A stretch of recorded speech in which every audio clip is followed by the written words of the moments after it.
287 సంత్ శ్రీ సేవాలాల్ మహారాజ్ జయంతి ఉత్సవాలు మన జాగృతి కేంద్ర కార్యంలో కవితమ్మ ఆధ్వర్యంలో జరపడానికి ఈ యొక్క కార్యక్రమానికి వచ్చిన మన బంజారా సోదరులు భావ భక్తులకందరికీ మన నాయకులకు మన బంజారా నాయకులకు రూప్ సింగ్ వర్కింగ్ ప్రెసిడెంట్ రూప్ సింగ్ సార్కి కవిత మేడం గారికి ప్రత్యేకంగా ధన్యవాదాలు తెలుపుతూ ఇలాంటి ఒక గొప్ప కార్యక్రమం మొట్టమొదటి ఇక్కడ జరుపుకోవడం చాలా సంతోషకరమైన విషయం. ఎందుకంటే ఆ రోజు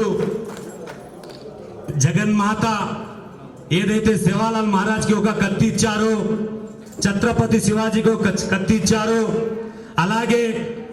ఈరోజు జగన్మాత సేవాలాల్ మహారాజ్ జయంతి రోజు మన కవితమ్మ కూడా ఒక కత్తి ఇచ్చి బంజారా సోదరులందరికీ ఆదుకోవడానికి కత్తి ఇవ్వాలని నేను మనస్ఫూర్తిగా జగన్మాతను ప్రార్థిస్తున్నాను.